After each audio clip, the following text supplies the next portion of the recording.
சுவாமி குறுக்கில பிறந்தவரா குறுக்கலங்கி மாட சாமி ஐயா ஒன்று மேல பாட போறோம் ஒரு கரவு கொடுக்கணும் ஐயா குறுக்கலங்கி மாட சாமி எனக்கு மறந்த சில கதைகள் எல்லாம் மனதில் வந்து தெரிய வைப்பா எனக்கு தெரியாத கதைகள் எல்லாம் ஐயா குறுக்கலங்கி மாட சாமி எனக்கு தெரியும்படி வந்தருவா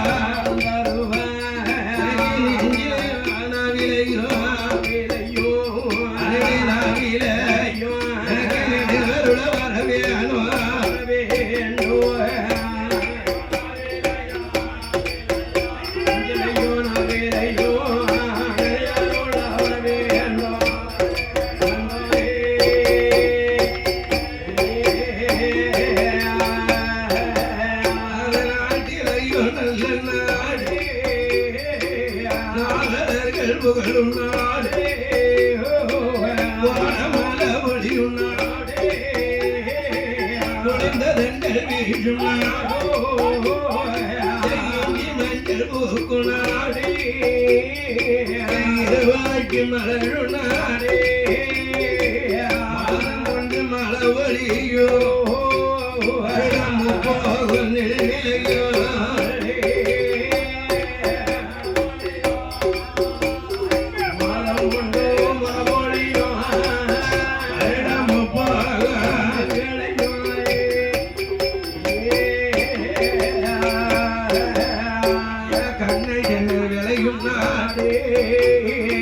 கடலை கொல பழுக்கும் நாடோ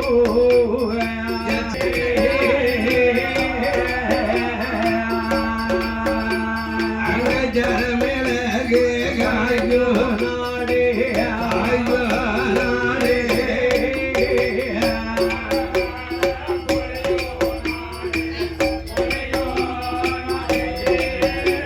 ஐயா நாடே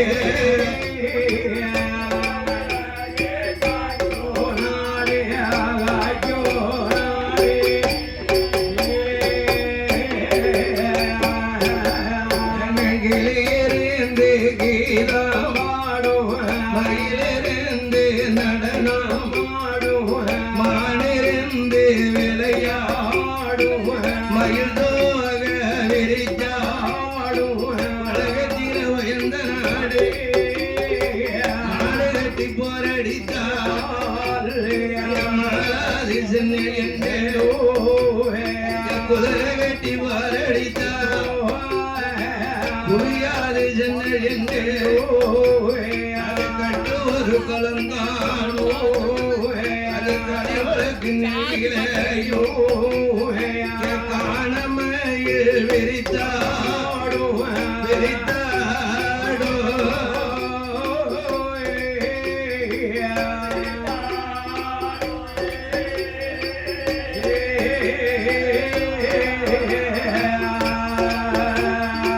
காஞ்சிபுர பட்டணம்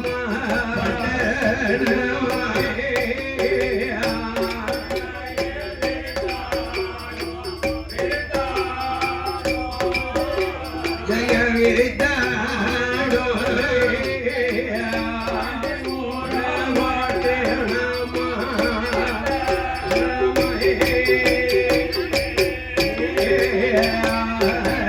அந்த கொங்கு நாடு தேசந்தான சோழர்கள் வாழ்ந்த நாடு அந்த காஞ்சிபுர பட்டணத்தில் அக்ரகார தெருவு உண்டு அந்த அக்ரகார தெருவில்தான் ஆயிர வியாதியர்கள்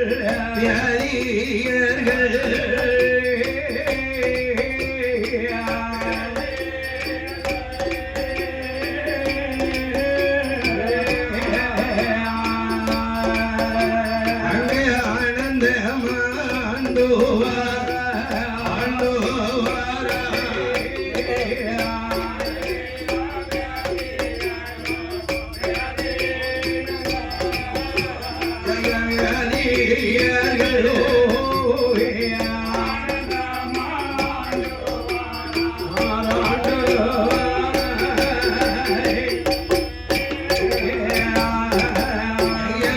அந்த வேதியரா அது வேதம் போதும் பிராமணரா அந்த அக்ரகார தெருவிலரா அந்தன வேதியர்கள் ஆனந்தம் ஆண்டுவாரா அக்ரகார தெருவு காஞ்சிபுரம் பட்டணத்திலே ஈசானிய மூலையில இருக்கு. ஈசானிய மூலையில இருக்கக்கூடிய அக்ரகாரத்துல 1000 வேதியர்கள். வேதியர்களுக்கு எண்ணற்ற பேர் உண்டு. ஐயர்னு சொல்லுவார்கள், ஐயர்வால ஐயங்காரன்னு சொல்லுவார்கள். சாஸ்திரம் படிச்சதுனால அவங்களுக்கு சாஸ்திரின்னு ஒரு பேரு சொல்லுவார்கள். பட்டர்னு சொல்லுவாங்க, பட்டர்னு சொல்லுவார்கள். அப்படி என்று ஐயமார்களுக்கு அழக பேர் இருந்தாலும் அந்த 1000 வேதியர்களுக்கு குலதெய்வமா இருக்கிறது யார் தெரியுமா? காஞ்சிபுரத்தில கம்ப காமாட்சி அம்மா, ஏகாம்பரநாதரே சத்தியம் ஜீவனமாக அமர்ந்திருக்கும் தளம்தான் கம்ப காமாட்சி. அந்த காஞ்சிபுரத்தில காமாட்சி அம்மன் கோயில் சொன்னா பெரிய ஆலயம். அது மாதிரியா சைவ தலங்களும் உண்டு, வைணவ தலங்களும் உண்டு. வைணவ தலத்துல அத்திவரத பெருமாளுக்கு அவருக்கு ஒரு இடம் இருக்கு. அவர் தண்ணிக்குள்ள இருப்பாரு. 12 வருஷத்துக்கு பிறகுதான் வெளியே வருவாரு, தண்ணி விட்டு வெளியே வருவாரு. அந்த காஞ்சிபுரத்துல அத்திவரத பெருமாளுக்கு ஒரு புகழ் உண்டு. சிவதலமும் வைணவ தலமும் இறைந்த நாடு தான் காஞ்சிபுரம் பட்டணம். அந்த காஞ்சிபுரத்துக்கு இன்னொரு புகழ் உண்டு தெரியுமா? காஞ்சிபுரம் எதுக்கு புகழானது உங்களுக்கு தெரியாதா?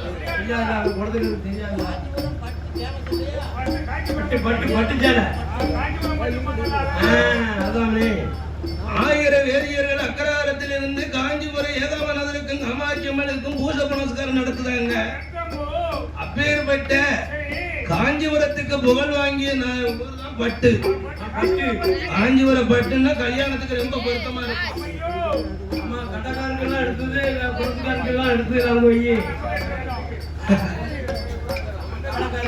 அந்த காஞ்சிபுரத்துக்கு புகழ் வாங்கிய பட்டை நெய்யணும்னா, நெசவு தொழில் செய்யணும்னா அந்த பட்டை தயாரிக்கக்கூடியவங்க யார் தெரியுமா? செங்குந்த முதலியார்கள்.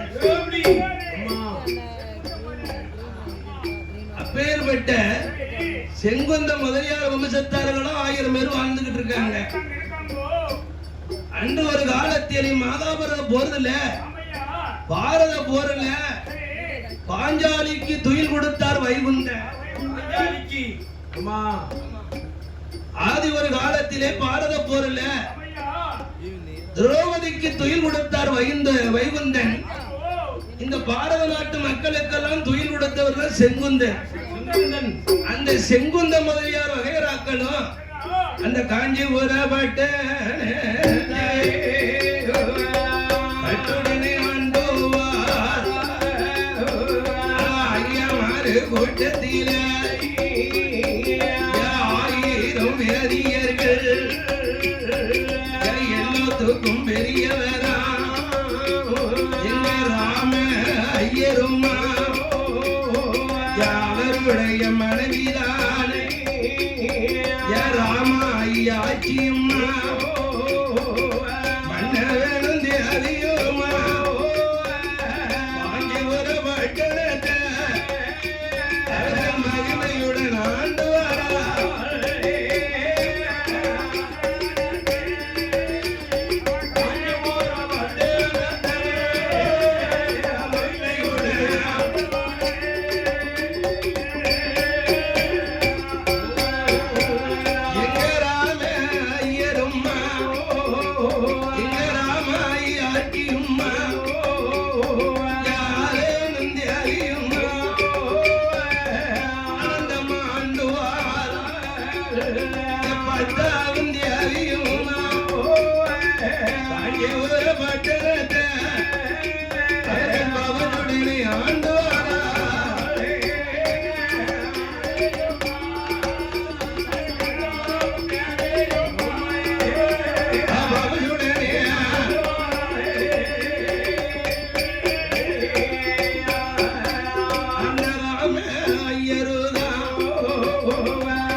ராமாயி ஆட்சியும் கல்லெழுந்தி அதிகமாக இருந்தோ காஞ்சிபுர பட்டணத்தை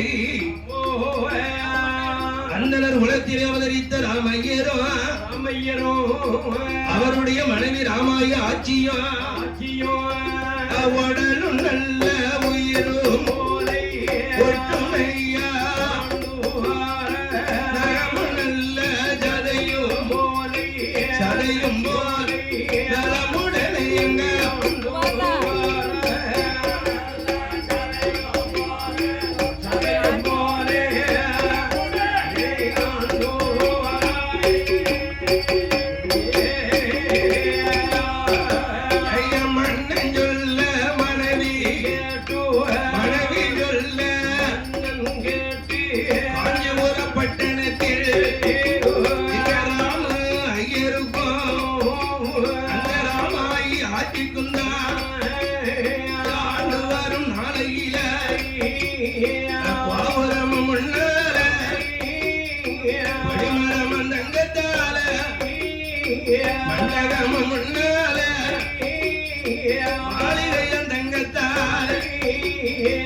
ஆட்சிக்கும் ஐயருக்கும் காஞ்சிபுர பட்டணத்தில் ஆடிருக்கு மாடிருக்கு அவருக்கு அடுக்கு மெத்தை வீடு இருக்கு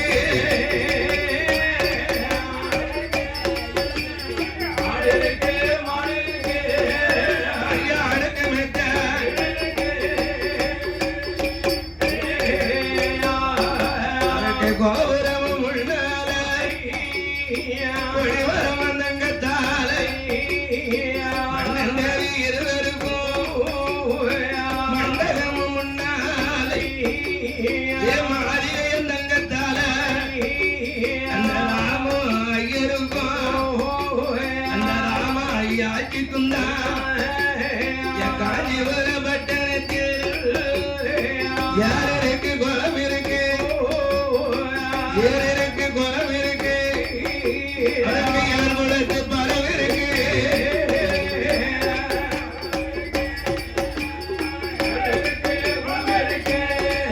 இதற்கு யார் குலத்து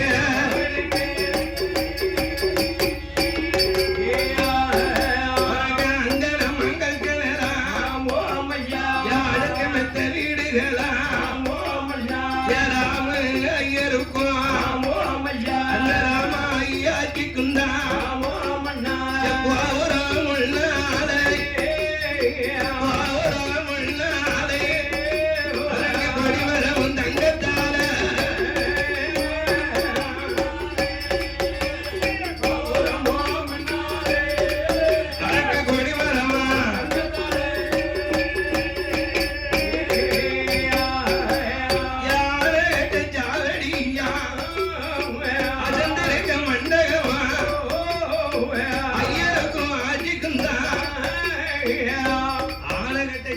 அசந்திருக்க மண்டபம் குதிரைகட்டை ஜாவடி கொழுவிருக்க மண்டபம் ஏன் அந்த காலத்துல சொத்து ஜகத்துல கூட்டினது ஐயமார்கள் தான் ஆமா யாருதான் குளம் தான் 7 குலத்து பரவ இருக்குமா அப்படி சொத்து ஜகத்தோடு ஆண்ட அந்தனர் கூட்டத்திலே 1000 வேதியர்களை எல்லாத்துக்கும் பெரியவர் தான் ராமையர் அவருடைய மனைவிக்கும் பேர் ராமாயாச்சி பேர பாருங்க நல்ல பொருத்தமான பேரு ஐயர் பேரு ராமையர் அவர் மனைவிக்கு பேரு ராமாயாச்சி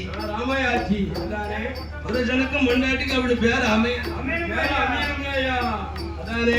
அப்படி பேரோடும் புகழோடும் மண்ணோடும் மனையோடும் ஆடும் ஆடுகள் அடுக்கு மெத்தை வீட்டோடு ஆண்டு வரக்கூடிய ராமையருக்கும் அந்த ராமாயாச்சியும் செக்களவு பொன்னிருந்து செருக்கி திங்க காணாதுன்னு சொல்லி ஆளளவு பொன்னிருந்தும் ஆக்கி உன்ன காணாது அதனால குலத்தொழிலை செய்யணும் குலத்தொழிலை செய்யலன்னா கொடிய காலம் பஞ்ச வரும் என்று தந்தொழிலை செய்யலையானால் தனையளவும் பஞ்ச வரும் அல்லவா ஐயமாருடைய குலத்தொழில் என்னது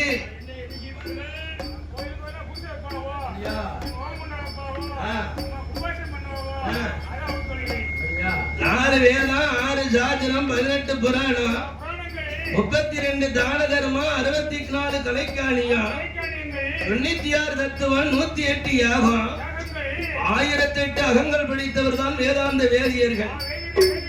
அப்பேற்பட்ட ஐயர்கள் அவருடைய சமஸ்கிருத தொழிலை கொண்டு கும்பாபிஷேகம் ஹோமங்கள் விசார்ச்சனை அது மட்டும் இல்லாம அதுலயும் பெருசு இந்த பால் காட்சி வீட்டுக்கெல்லாம் ஹோமம் வளர்க்குது.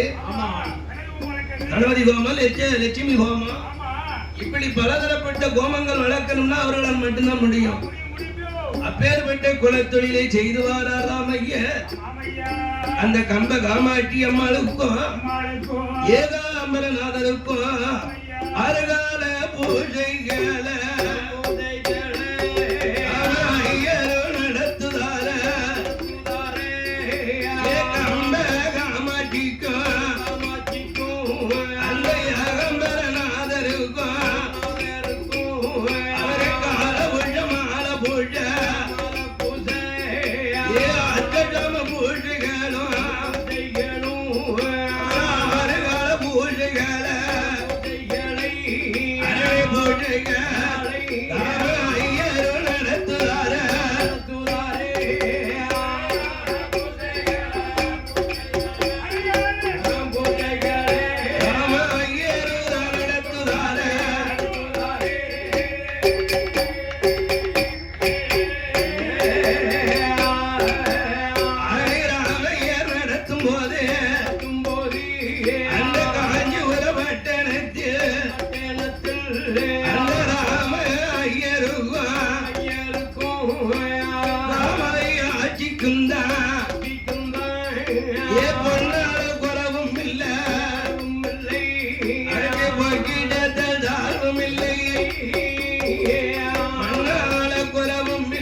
நீரடங்கள் கூடுதையா அங்க நிலவரங்கள் உயருதையா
எல்லா செல்வாக்கும் உயர்ந்திருக்கு இருக்கிறது.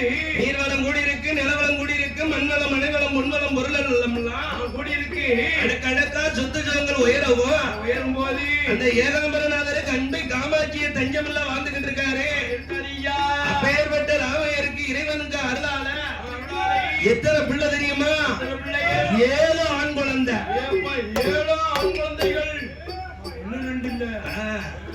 7 ஆண் குழந்தை பிறந்திருக்கு. 7 ஆண் குழந்தைகளையும் பால் விட்டு ஜீராட்டி தேன் விட்டு திரையிட்டு அப்படி 4 ஒரு மேனி பொழுது ஒரு வண்ணமா ராமையர் ராமையாட்சி வந்துகிட்டு இருக்காவா. இப்படி வளர்த்து வரக்கூடிய காலத்துல இந்த ராமாயாட்சி கொஞ்சம் மனதுல கவலைப்படுதா. என்ன கவலை? அடுக்கடுக்கா 7 ஆண் குழந்தை இருக்கு. 7 ஆண் குழந்தை கொடுத்த இறைவன் நமக்கு ஒரு பெண் குழந்தையை கொடுக்கலையே.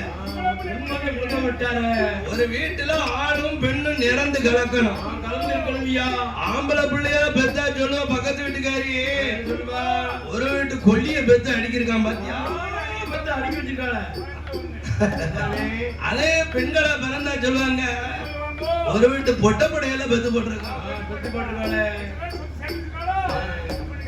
அப்படியும் பேசு இப்படியும் பேசு. ஆணும் பெண்ணும் இறந்து கிடந்தாத்தான் அந்த வீட்டுக்கு பெருமை பேரு புகழ் உண்டு. ஆமா. ஆனா பிறந்தா பெண்ணத்தை பாவிம்மா. பெண் குழந்தையா பிறந்தவனுக்கு ஒரு கொல்லி இருக்கால, ஒரு ஆண் இருக்கால, கொல்லி இருக்கால. உனக்கு யாருக்கு தேடுதான்? யாருக்கு சாத்து வைக்கான்? ஊராமலைக்கு கட்டி கொடுத்து ஊரானுக்கு தானே போட போறான். வந்து சாப்பிட போறான் அப்படி சொல்லுவாங்க. ஆனால் இந்த ராமையருக்கும் ராமாயாட்சிக்கும் ஐயா மண் இருந்தும் மழை இருந்தோ அண்ணன் தம்பி 7 பேர்கள் அழகுடனே தான் இருந்து ஆசைக்கு ஆண் இருந்தும் அடுக்கலைக்கு ஒரு பெண்ணு இல்ல. ஏ பெண்ணு ஒண்ணு இல்லை என்று பெருங்கவலை அடையுவார் மகளத்தை பாவி என்ன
தேவியமாக ஒருவர் சொல்லி ஒருவர் கேட்டு ஆண்டு வந்தாலும்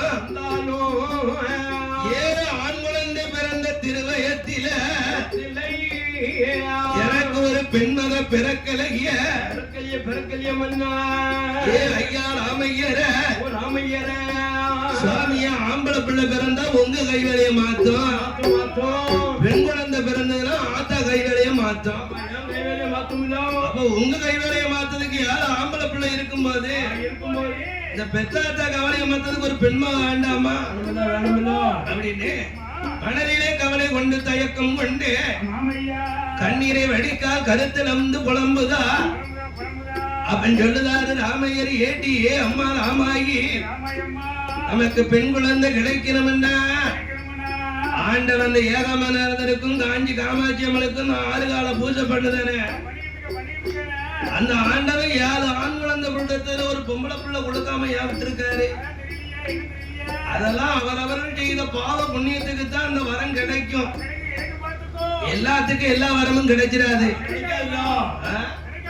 அவன் ஒருத்தன் கோட்டையை கட்டியிருப்பான், அவனுக்கு கதவோட காசு இருக்காது, கதவோட துட்டு இருக்காது. பெரிய அரசனா இருப்பான், அவனுக்கு ஆளப்பிள்ளை இருக்காது. மன்னனா பிறந்தாலும் அந்த மன்னனுக்கு அவனுக்கு ஒரு மதுரை இருக்காது. ஆனா அந்த ஏகாம்பரநாதன் காஞ்சி காமாட்சி அம்மனுக்கு நமக்கு 7 ஆம்பளை பிள்ளை கொடுத்திருக்காருன்னா இதை விட நமக்கு என்ன பெருசு? இந்த ஆண் குழந்தைய வச்சு நம்ம பெருமடைஞ்சு நம்ம பிள்ளையில ஒவ்வொரு கோயிலுக்கும் போய் நீ இந்த கோயிலை பாத்துக்கோப்பா, நீ பிள்ளையார் கோயில பூஜை வச்சுக்கோப்பா, நீ அம்மா கோயில பாத்துக்கப்பா, நீ பெருமாள் கோயில வச்சுக்கோ அதானே அப்படின்னு ஏழை மக்களுக்கு ஒவ்வொரு கோயில்களை இடம் காட்டி விட்டுட்டோம்னா அவங்க ஆள உள்ள தலைமுறைக்கும் அழைச்சுக்கிடுவாங்கல்ல. இன்னொரு பெண் குழந்தை நமக்கு கிடைச்சி அது கடைசி காலத்துல நம்ம என்ன வர செலவெல்லாம் பெண் குழந்தை பிறந்தா பார்க்க வேண்டி இருக்கு. சீரை செய்யணும், சீராட்டு செய்யணும், வருஷத்துக்கு லட்சம் 10 லட்சம் அவன் காலியாகுதுல.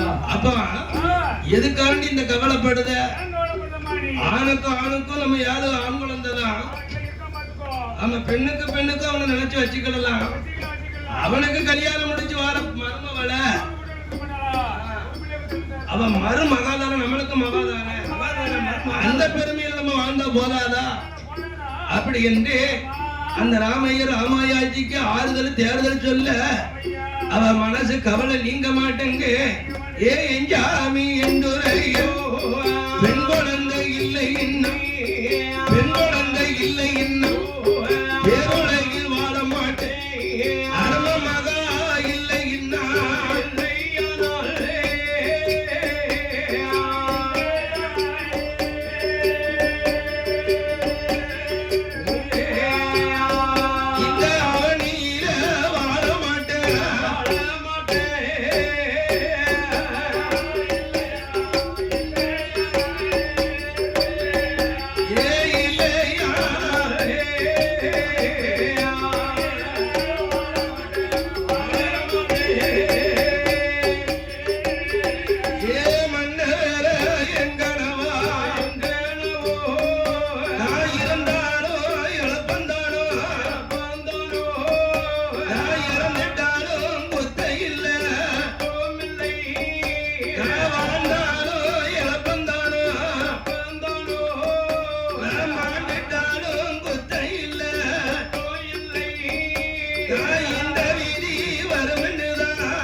ஏட்டி ஒரே ஒரு பெண்ணுக்காக அண்ணன் தண்ணி இல்லாம ஆதாரம் இல்லாம இருக்காதே. ரொம்ப இருக்காதட்டி. ஆமாட்டி.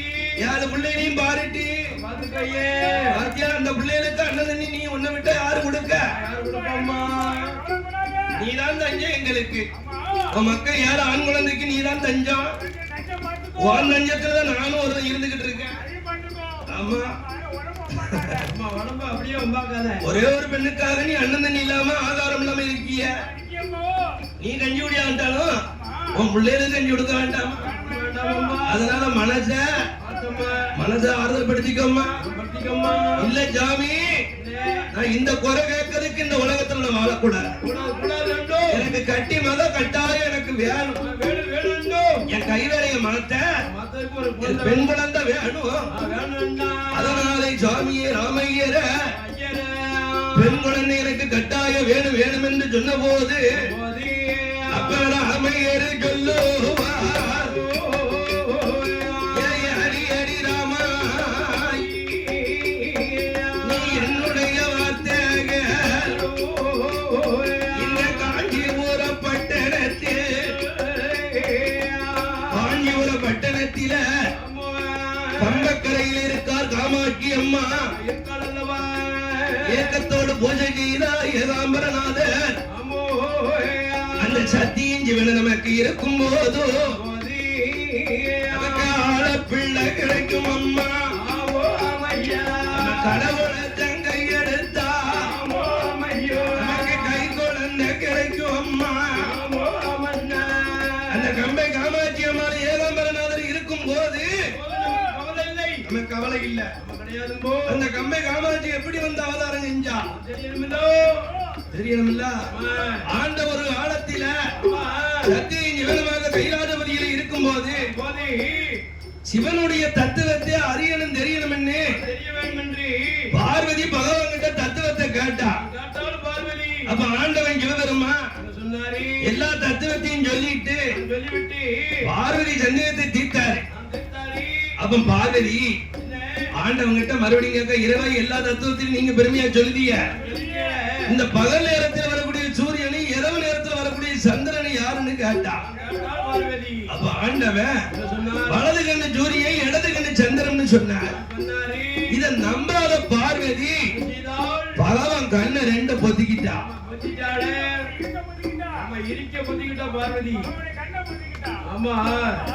பகவான் கண்ணை பொத்தின உடனே ஆண்டவன் சிவபெருமா இந்த உலகத்துக்கு ஒளி கொடுக்க, ஆண்டவன் சிவபெருமானுக்கு நெத்தியில ஒரு கண்ணு இருக்கு.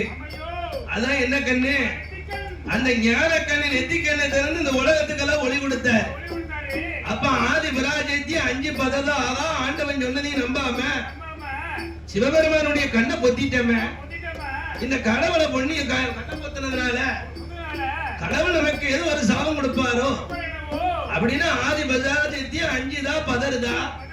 உடனே ஆண்டவன் சிவபெருமா, ஏ பார்வதி, பகவானை நீ நம்பாம என் கண்ணை பொத்தியதுனால இந்த கண்ணை பொத்திய தோஷத்தை நிவர்த்தி செய்யணும்னா நீ கம்பக்கரையில போய் 12 வருஷம் தவம் இருக்கணும் அப்படின்னு ஆண்டவன் சொல்ல போய் தான் ஆதி பராஜயத்தியே கம்பக்கரையில வந்து தவம் இருந்தா.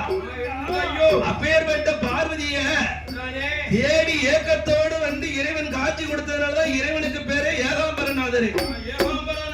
நம்ம கம்பக்கரையில தவம் இருந்தனால காமாட்சி என்றும் ஆதி பராஜயத்தி ஏக்கத்தை தீக்க வந்ததுனால இறைவனுக்கு ஏகாம்பரநாதர்னு ஒரு பேர் உண்டு.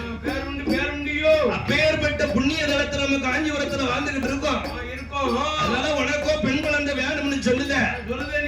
அப்பேற்பட்ட கம்பை காமாட்சி அம்மா வாசல்ல நம்ம 48 நாள் மாதாந்தா நடக்கணும். அந்த 48 நாள் மாதாந்த இருந்து கடைசி வாரம் சுக்கிரவாரத்தில விரதத்தை முடிச்சு மாவிளக்கு எடுத்து மாதாந்த நடந்தோம்னா அந்த ஏகாம்பரநாதர் காமாட்சி அம்மாளுடைய அருளால நமக்கு கை கட்டிமாவ கிடைக்கும். நமக்கு அரும மகளே ஆண்டவனை தருவார் என்று அந்த ராமையர் ராமாயி ஆட்சியிலும் சொல்லுதார். ஏ அடி ஏ ராமாயாச்சி வார்த்தைக்கார ஏமன்னா இந்த ஊர் உலகத்தில் உள்ளவங்க பூரா பிள்ளை இல்லாம நம்ம காமாட்சி கோயில்ல வந்து தவம் இருக்காங்க. எல்லாருக்கும் பிள்ளை வரம் கொடுக்கக்கூடிய தெய்வம் யாரு? கம்பை காமாட்சி ஏகாம்பரநாதர். அதானே. அதனால ஆமா. நம்மளும் ஒரு 48 நாள் போய் கூடி தவம் இருப்போமே. இருப்பமே. அப்படி மன்ன வேணும் தேவியும்மா தேவியும்மோ. இந்த ராம ஐயருமா ஐயரும்மோ. அவர் மனைவி ராமாயி ராமாயி. ஒரு பிள்ளை வாங்குவதற்கு வாங்குவதற்கு கம்பை காமாட்சி வாசலிலோ வாசலிலே தவம் இருக்க வேணும் முன்னே. முன்னே ஆனந்தம் தேவியும்மா தேவியும்மோ. தேவியோ யார் தவறு செய்ய போறார். கையை போறாய். தேவியும்மா ஆண்டவரை செய்ய போறாய்.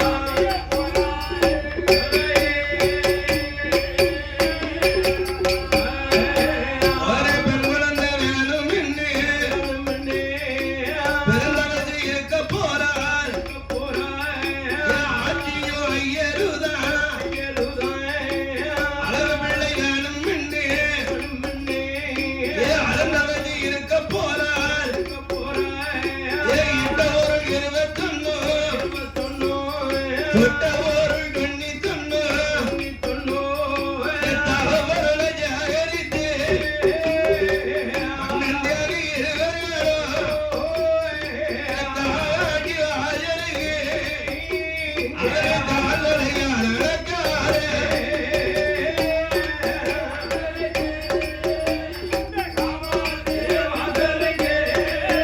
இருவரும் கால்வளையா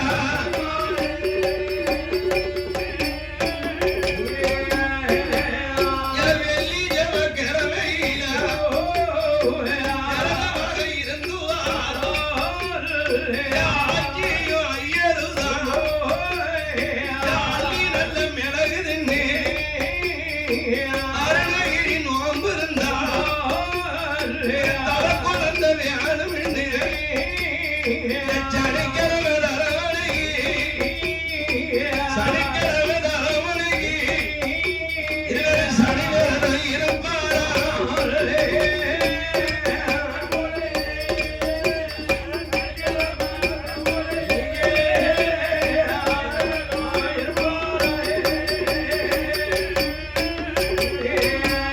ராம ஐயரோ ராம ஐயாட்டியும் ராமாட்டி வாசலிலே கொண்டு வேணும் தேவியும் சார்ந்து கொண்டு தரமொழி சந்திரத்தால் கோலம் போட்டோம் மாவால தரமொழி மஞ்சளால கோலம் போட்டோம் பாலால தரமொழி பன்னீரால கோலம் போட்டால் ஒரு பெண்ணாக வேணும் என்று பச்சரிசி ஜாதம் பொங்கி அண்ணன் தேவியமாக இருந்து கொண்டோ பச்சரிசி ஜாதத்தை பொங்கி வாயால் அரிசி உண்ணு வாயால சாதம் உண்ணு வசனம் காத்து வாரார்கள். ஞானம் தேவி இருவர்கள் தலைமைக்கும் நாளுதான் 11 நாளாட்சி பாமண்டலம் கலியுதையா 21 நாளாட்சி அரமண்டலம் கலியுதையா 31 நாளாட்சி முக்காமண்டலம் கலியுதையா 48 நாளாட்சி 48 நாளாட்சி அண்ண முழுமண்டலம் கலியுதையா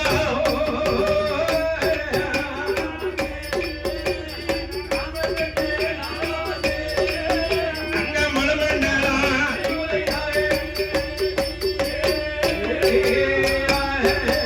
அடிமுழுமண்டலம் கலியும் போது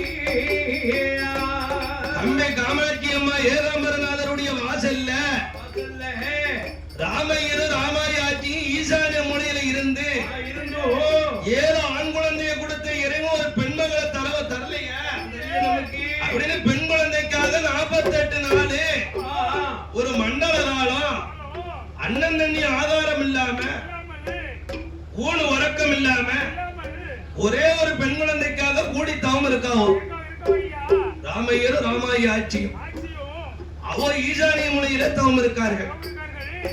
அவளுக்கு ஏறானுக்கு ஒரு பெண் குழந்தை இல்ல. அதை போல அந்த காஞ்சிபுர பட்டணத்தில் அந்த செங்குந்த முதலியார் வம்சத்திலே பிறந்தவர் அந்த சங்கர முதலியாரோ அவர் மனைவிலே கிமி அழகுடனே வாழ்ந்துவார். எம் மன்னன் தேவி இருவர்களும் அந்த மகண்டு கூடி ஆண்டுவாரா. அந்த காஞ்சிபுர பட்டணத்தில் இங்க சங்கர முதலியாரோ அவர் மனைவிலே கிமியோ பத்தாவும் தேவியும்மா பத்தாவும் தேவியும்மா அவர்கள் பவுஷுடனே ஆண்டுவாரா.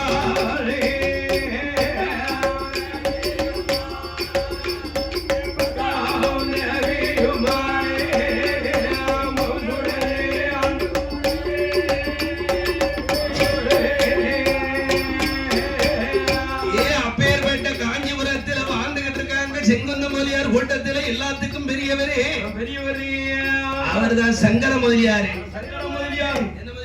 என்ன முதலியாரு? இது சங்கர முதலியார். அந்த சங்கர முதலியார் செங்குந்த முதலியாரும் அவருடைய மனைவி லட்சுமி அம்மா. ஆமா, அந்த செங்குந்த முதலியாருடைய தொழில் என்ன தொழிலு? நெசவு தொழில், தறி நெய்தாங்க.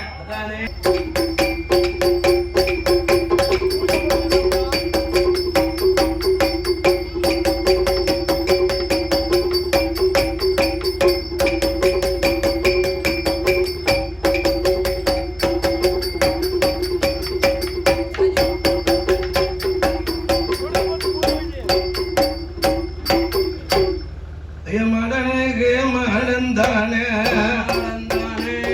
எங்க குறுக்கலைஞ்சு மாட சுவாமி குறுக்கில பிறந்தவரா குறுக்கலைஞ்சு மாட சுவாமி ஐயா ஒன்றுகளை பாட போறோம். ஒரு கரவு கொடுக்கணும் ஐயா குறுக்கலைஞ்சு மாட சுவாமி மறந்த சில கதைகள் எல்லாம் எனக்கு மனதில் வந்து தெரிய வைப்பா.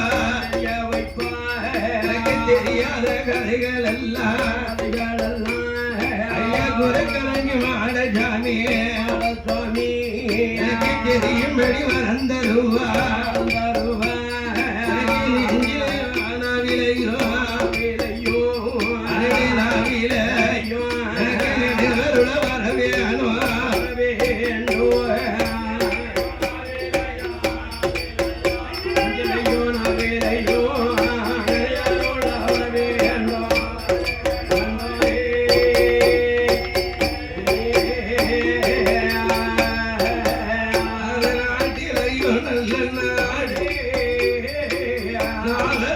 புகழும் நாடே வானமல ஒளியும் நாடே முடிந்ததெங்கள் வீழும் நாடோ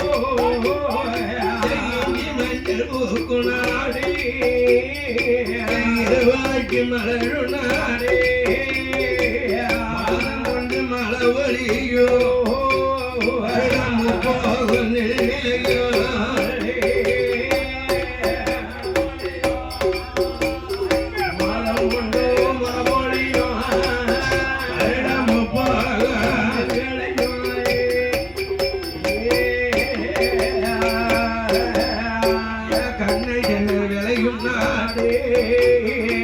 கடலை கொலை பழுக்கும் நாடோ